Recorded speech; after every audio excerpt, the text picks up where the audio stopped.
3월 8일 화요일 새벽 예배 본문의 말씀은 마가복음 3장 7절로 19절까지 말씀이 되겠습니다. 마가복음 3장 7절로 19절까지 말씀을 통해서 화요일에 주시는 하나님의 은혜를 함께 나누도록 하겠습니다. 자, 오늘 단락에서는 예수님과 제자들이 다닐 때 예수님과 제자들을 핍박하고 반대하고 죽이려고 하는 사람들만 있었던 것이 아니라 따르는 무리들, 듣고 좋게 여기고 따르는 무리들이 있었다는 거예요. 이건 뭘 말하냐면 우리가 신앙생활을 하고 복음을 전하고 전도하고 믿음 생활을 할 때에 핍박하는 사람들도 있지만 좋게 여기고 선하게 여기고 받아들이고 따르는 무리들도 있다. 예수님 때도 그랬고 지금도 마찬가지입니다. 교회가 하는 일에 대해서 핍박하는 무리들이 있지만 좋게 여기고 그거를 받아들이고 따르는 무리들도 있다.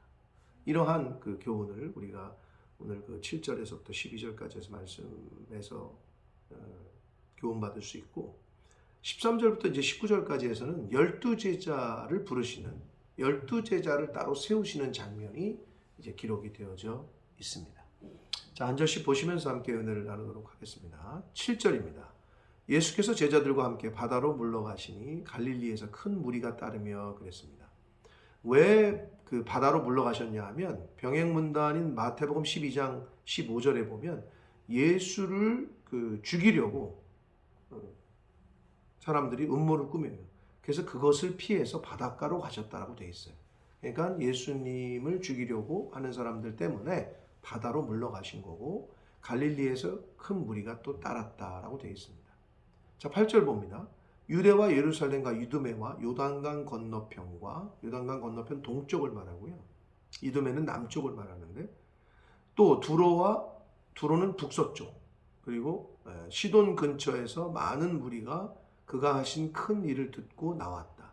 한마디로 무슨 말이냐면 예수님을 중심으로 동서남북 사방에서부터 예수님의 소문을 듣고 예수님이 하신 일을 듣고 예수님께로 왔다는 거예요. 자, 그래서 서두에도 말씀드렸습니다만 예수님의 사역과 예수님이 하신 일에 대하여 반대하고 정죄하고 죽이려고 하는 사람들이 있었으나 반대로 그 말씀을 듣고 따르는 무리들도 있었다. 이게 복음에 대한 두 가지 사람들의 반응입니다. 오늘날도 마찬가지예요. 복음을 전하고 말씀을 전하면 듣고 영접하는 사람이 있는 반면에 무시하고 오히려 거부하고 오히려 핍박하는 사람들. 두 부류가 있는 거예요. 그러니까 여러분이 왜 나만 전도하면 이렇게 사람들이 나는 전도의 능력이 없나 왜 그럴까가 아니라 예수님 당시에도 그러셨고 예수님한테도 그랬다. 거기에 대해서 낙심하실 거 없습니다. 듣든지 아니 듣든지 우리는 우리의 할 일을 하면 되는 것이다. 자, 9절 봅니다. 예수께서 무리가 애워싸 미는 것을 피하기 위하여 작은 배를 대기하도록 제자들에게 명하셨으니 10절 이는 많은 사람을 고치셨으므로 병으로 고생하는 자들이 예수를 만지고자 해 그냥 사람들이 와가지고 어떻게든 예수님에게 터치라도 하려고 만지기라도 하려고 그럴 때 위험하죠. 넘어지거나 그러면 밟힐 수도 있고 너무 위험한 상태가 됐던 거죠. 그래서 미는 것을 피하기 위해서 배를 타고 바다로 이제 나가시려고 했던 거예요. 자, 11절 봅니다. 더러운 귀신들도 어느 때든지 예수를 보면 그 앞에 엎드려 부르짖어 이르되 당신은 하나님의 아들이시니이다 라고 말합니다. 귀신들이 예수를 보기만 하면 그 앞에 엎드려 부르짖어 말하기를 당신은 하나님의 아들이십니다. 귀신도 알고 있었어요. 그러나 이거는 지식적으로 아는 거예요. 인격적으로 받아들이고 예수를 메시아로 받아들이고 순종하고 이런 인격적인 관계가 아니라 그냥 지식적으로만 알고 있었다. 어찌 보면 지식으로 알고 있고 삶으로 받아들이고 순종하지 않는 신앙생활을 하는 사람들은 그런 사람들은 어떻게 보면 귀신 같은 신앙생활을 한다라고도 말할 수 있는 거죠. 진정한 하나님의 자녀로서의 신앙생활이 되지 않고 지식적으로만 알고 있는. 자, 그래서 예수께서 자기를 나타내지 말라고 많이 경고하셨다. 아직 자신의 때가 이르지 않았기 때문에 계속해서 예수님의 그 정체성이 드러나지 않도록 경고는 하셨다라고 말씀을 하고 있습니다. 자, 13절부터 19절까지는 두 번째 단락인데 여기서는 12제자를 부르시고 세우시는 장면인데 13절 또 산에 오르사 자기가 원하는 자들을 부르시니 나아왔다. 병행문단인 누가복음 6장에 보면 밤이 새도록 기도하신 후에 제자들을 선택하셨음을 볼 수 있어요. 산에 오르셔서 기도하시고 나서 제자들을 불러 세우셨다. 근데 여기서 중요한 게 있습니다. 자기가 원하는 자들을 부르셨다라고 되어 있습니다. 사랑하는 성도 여러분, 가끔 교회에서 어떤 뭐를 할 때 왜 목사님이 원하시는 사람만, 목사님이 이뻐하시는 사람만 저렇게 일을 시키고 세우고 하지? 선택을 하지? 근데 여러분 죄송하지만 그건 당연한 거 아니에요? 네? 회사에서 직원 뽑을 때 사장이 원하는 사람 뽑지? 그럼 누가 원하는 사람이 뽑아요? 교회도 다 마찬가지고 예수님도 지금 뭐라 그러세요? 자기가 원하는 자들을 뽑으셨다. 사랑하는 성도 여러분, 그렇다면 내가 예수님에게 원하는 사람, 예수님이 찾으시는 사람이 되려고 노력하면 되는 거예요. 교회에서도 마찬가지예요. 목사님이 부르시기에, 목사님이 일을 시키기에 그 목사님의 뜻에 맞게 목사님이 원하는 대로 해드리면 되는 거예요. 근데 그게 안 되면 어떻게 해요? 쓰임을 못 받겠죠. 하나님께서 원하시는 사람들을 쓰시는 거지 그럼 누굴 쓰겠어요? 회사에서 사장이 자기가 원하는 사람을 뽑지 마음에 안 드는 사람은 어떻게 쓰겠냐고요. 그러므로 우리는 하나님의 마음에 맞는 신앙생활을 하려고 애쓰고 힘쓰면 되는 거예요. 이건 당연한 겁니다. 자기가 원하는 자들을 부르시는 거예요. 하나님의 주권이에요. 자, 그래서 이에 12를 세우셨다라고 되어 있습니다. 자, 세웠다라고 표현한 이 헬라어 원문에는 이 단어는 포이네오라는 그런 단어인데 이건 무슨 의미가 있냐면 어떤 것을 다른 성질의 것으로 만들다라는 뜻이 있어요. 어떤 것이 있는데 이걸 다른 성질로 만들다. 즉 그냥 어부였던 사람, 세리였던 사람, 농부 여러 가지 다 일을 하고 있던 사람들을 다른 것으로 만들었어요. 뭘로? 사도로 변화시켜서 만들어 세우셨다. 하나님이 A였던 사람을 B로 만들었다는 거예요. 일반적으로 어부였던 사람을 하나님의 일을 하는 사도로 세우셨다. 만들었다. 라는 의미가 있습니다. 그래서 이는 자기와 왜 세우셨느냐 그러면 12제자를 사도로 왜 세웠느냐? 첫째, 부르신 목적의 이유를 목적을 분명하게 말씀하셔요. 자기와 함께 있게 하시려고. 첫째. 즉 자기와 함께 동거 함께 있게 하시려고. 두 번째, 보내시려고. 보내시는데 왜 보내시냐? 즉 파송하시려고. 왜? 전도하게 하고 전도도 하며 15절 귀신을 내쫓는 권능도 가지게 하려 축사하시고 악한 영을 싸워서 이기게 하시고 복음도 전하고 그래서 보내신다는 거예요. 자, 다시 말씀드립니다. 예수님이 12제자를 왜 세우셨다고요? 왜 부르셨다고요? 동거하고 예수님과 함께 있게 하고 그리고 파송하시기 위해서. 그런데 파송의 목적은 또 뭐라고요? 복음을 전하는 거고 귀신을 쫓아내는 거고 영적 전쟁에서 이기게 하는 거. 그래서 보내셨다는 거예요. 이게 중요한 교훈이 있습니다.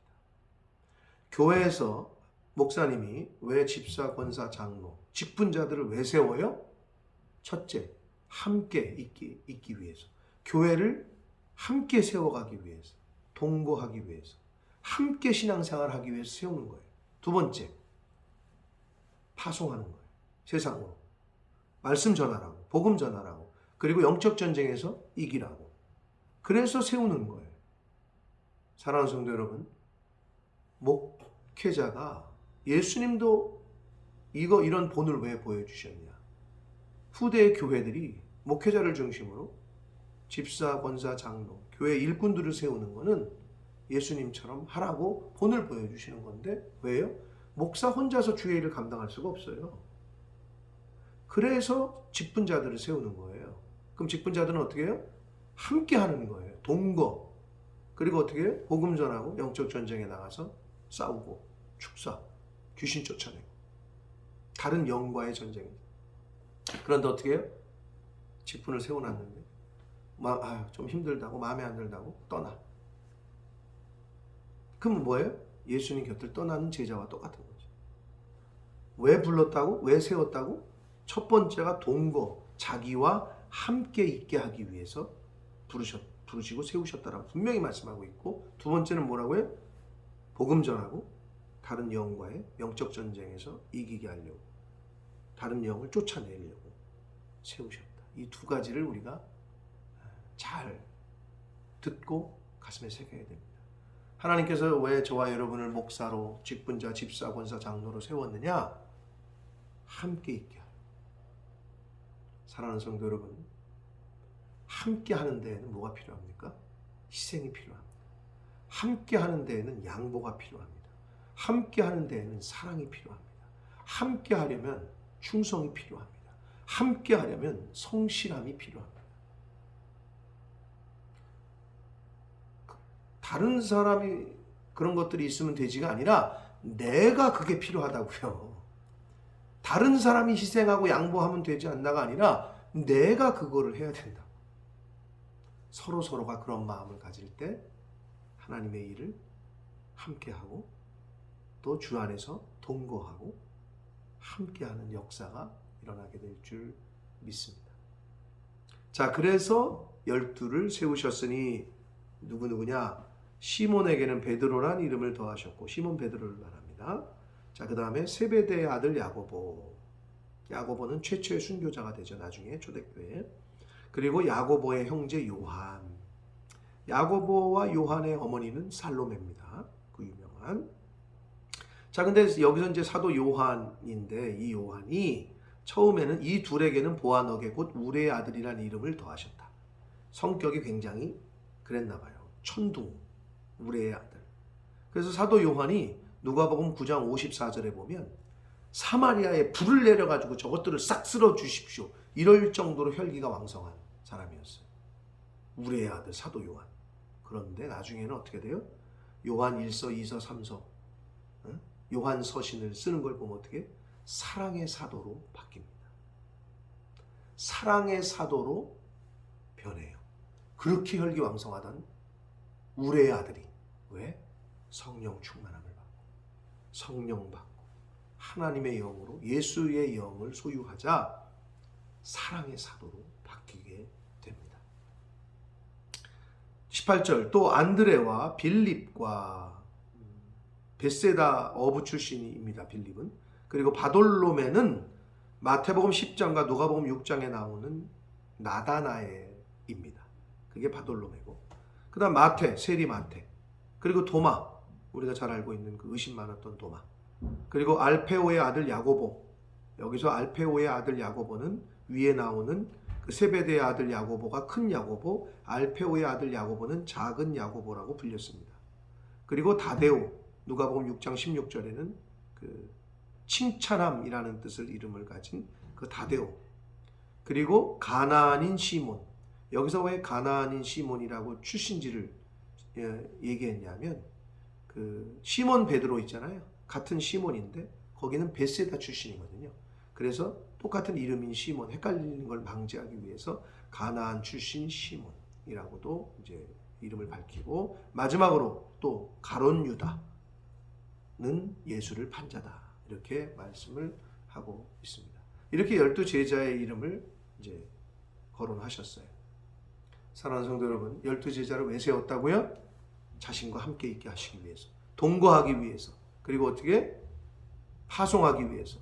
파송해서 뭐 하라고? 전도하고 귀신, 다른 악한 영들을 쫓아내게 하시려고 세우셨다. 자, 근데 우리가 여기서 또 하나 이 12제자의 면면을 살펴볼 때, 세리 마태는 친로마, 당연하죠. 돈을 걷어서 로마한테 주는 사람이니까. 그래서 욕먹었던 거 아니에요, 유대인들한테. 친로마 성향이었고요. 가나안인 시몬은 반로마예요.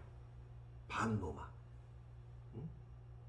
자, 이걸 뭘 얘기를 해요? 오늘날 우리 대한민국 대통령 선거를 뽑는 날이 얼마 안 남았는데 지금 난립니다. 한국은 반대 뭐 이쪽 당 저쪽 당 뭐 난리야. 근데 예수님이 제자를 부르실 때에는 정치적으로도 친노마 반노마 할 것 없이 다 아우르셨어요. 이데올로기 즉 사상을 뛰어넘는 예수님의 그 큰 그릇. 복음은 모든 걸 포함하는 거예요. 응? 빨간색이냐 파란색이냐 민주당이냐 뭐 어디냐. 교회에서는 그런 거 따지면 안 돼요. 다 아우르는 거다. 그게 복음이다 하는 거를 엿볼 수가 있고, 자, 그리고 예수님의 그 선택하신, 예수님이 택하신 12 제자들 가운데에는 예수님을 부인한 사람도 있었고, 베드로처럼 의심한 사람도 있었고, 도마처럼, 그리고 심지어는 배반하고 팔아넘긴 자, 가룟 유다처럼. 그럼 예수님이 몰라서였을까요? 그렇지 않습니다. 부인하거나 의심하거나 배반하고 팔아넘기는 사람들도 있었다. 사랑하는 성도 여러분, 교회에도 직분자를 세워도 모두 목사님을 중심으로 함께하는 직분자만 있는 게 아니에요. 부인하는 사람이 있어요. 목사님을 대적하는 사람도 있어요. 의심하는 사람도 있어요. 그거를 어떻게 보면 어떻게 그럴 수 있지? 그럴 필요 없어요. 어찌 보면 당연한 거예요.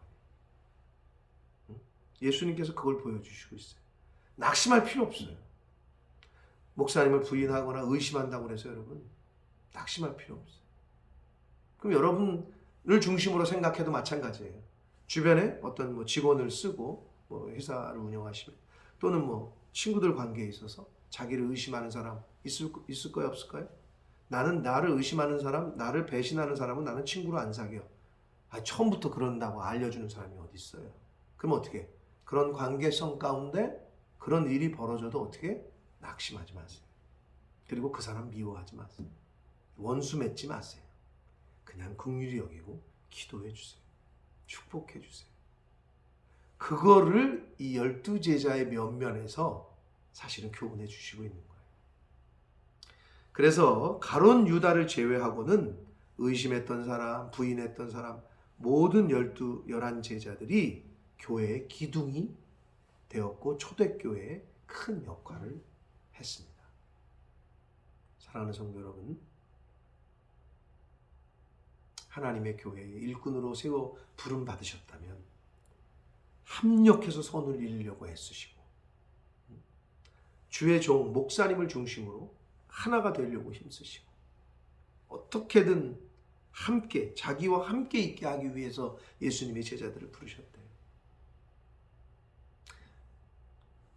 하나님이 떠나게 하시는 그날까지 최대한 주의 몸된 교회 목사님 함께해서 하나님이 원하시고 기뻐하시는 뜻을 이루어 가시는 저와 성도님들 되시기를 예수 그리스도 이름으로 축복합니다.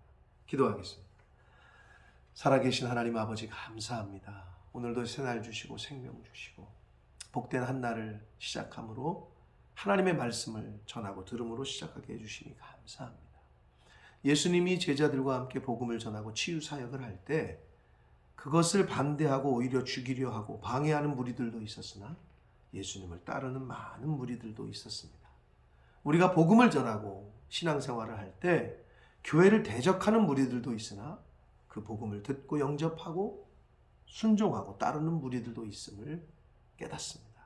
아버지 하나님, 반대의 일이 벌어지더라도 당황하거나 낙심하지 말게 하시고, 예수님도 그러셨거늘 하물며 나이겠는가. 아버지 포기하지 말고 맡겨진 사명 잘 감당하는 저희들 되게 해 주옵소서.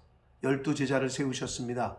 자기와 함께 하려고 세웠다고 하셨고, 파송하기 위해서, 전도하기 위해서, 악한 영과 대적하여 싸우기 위해서 부르셨다라고, 세우셨다라고 말씀합니다.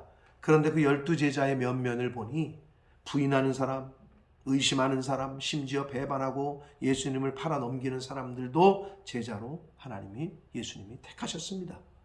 아버지, 내 주변에 나를 부인하고 나를 의심하고 나를 심지어 배반하는 사람, 그것으로 인하여 낙심하는 자 되지 말게 하시고 오히려 축복하고 오히려 위로해주고 그래도 보다듬어주고 품을 수 있는 그러한 예수님 같은 큰 그릇, 큰 믿음 소유하는 자 바로 내가 될 수 있도록 저희들이 되도록 주여 은혜 내려 주옵소서. 예수 그리스도 이름으로 축복하며 기도 올리옵나이다. 아멘.